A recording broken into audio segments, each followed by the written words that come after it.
Halo, good morning my student. Halo, selamat pagi siswa-siswi semuanya. Ya, kembali lagi kita lanjut pelajaran kita hari ini yang kita ambil dari buku tema 1 subtema 3 ya, muatan PPKN. Ya, hari ini kita pelajari muatan PPKN dari buku tema 1 subtema 3. Langsung saja kita bahas mengenai Pancasila ya. Oke, ayo kita bahas Pancasila menjadi pandangan hidup bangsa Indonesia ya. Pancasila itu merupakan pandangan hidup bangsa Indonesia karena Pancasila itu adalah dasar negara kita.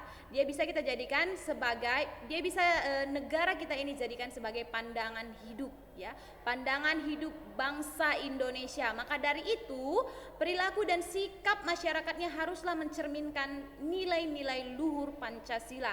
Sikap kita harus mencerminkan nilai-nilai Pancasila karena dasar negara kita adalah Pancasila. Sehingga kita harus bersikap bertindak yang mencerminkan sila-sila Pancasila. Bisa? Sila-sila Pancasila ada berapa? Ada 5 ya. Ada 5 ya. Sikap kita itu harus mencerminkan kelima sila itu. Bisa? Oke. Salah satu contoh pengambilan keputusan yang sesuai dengan sila-sila Pancasila adalah pelaksanaan musyawarah untuk mencapai mufakat ya.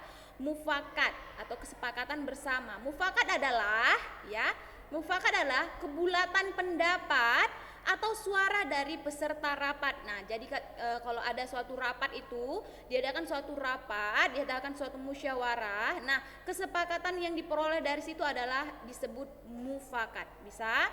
Lalu bagaimanakah jika mufakat atau kebulatan pendapat atau suara tidak tercapai?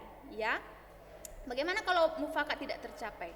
Jika terjadi demikian, maka akan dilakukan voting atau pemungutan suara dan menentukan suara yang terbanyak adalah sebagai keputusan bersama ya. Suara terbanyak dijadikan sebagai keputusan bersama. Bisa? Contoh proses pemungutan suara adalah misalnya itu pemilu.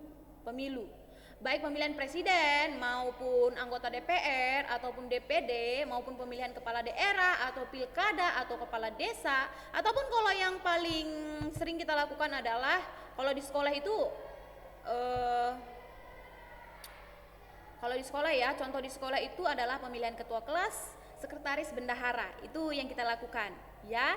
Kalau pemilu ya dalam skala besar itu biasanya itu pemilihan presiden, anggota DPR, DPD ya. Tapi kalau di lingkungan sekolah ya itu biasanya kita pemilihan ketua kelas. Bisa?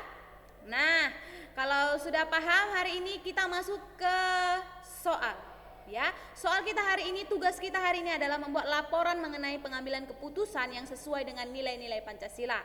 Coba kalian buat laporan mengenai pengambilan keputusan yang sesuai dengan nilai-nilai Pancasila. Ya, bisa? Bisa? Ini dia tabelnya ya. Tabelnya. Ya, ini dia contohnya, contoh format laporannya. Bisa?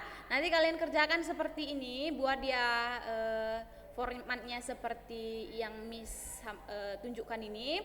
Kalian buat laporan, judulnya laporan mengenai pengambilan keputusan yang sesuai dengan nilai-nilai Pancasila. Ya, penyusun itu nama kalian ya. Penyusun adalah nama kalian. Penyusunnya nama kalian, hari tanggal dibuat tanggal dan hari ini.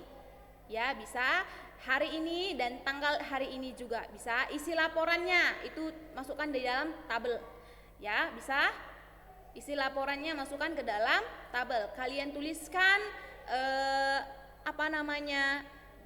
tata cara pengambilan keputusan yang sesuai dengan nilai-nilai Pancasila. Bisa? Bagaimana itu pengambilan keputusan yang sesuai dengan nilai-nilai Pancasila? Harus seperti apa itu supaya sesuai dengan nilai-nilai Pancasila? Sikap yang harus seperti apa? Dan tata cara yang harus seperti apa yang sesuai dengan nilai-nilai Pancasila? Coba dicari tahu, difikirkan, nah kemudian ditulis di buku latihan dengan tulisan yang rapi. Jika sudah paham, kita akhiri pelajaran kita hari ini. Sampai jumpa di pelajaran kita selanjutnya. Oke, cukup sekian pelajaran kita hari ini. Semoga bermanfaat. God bless us. Tuhan beserta kita. See you. Sampai jumpa.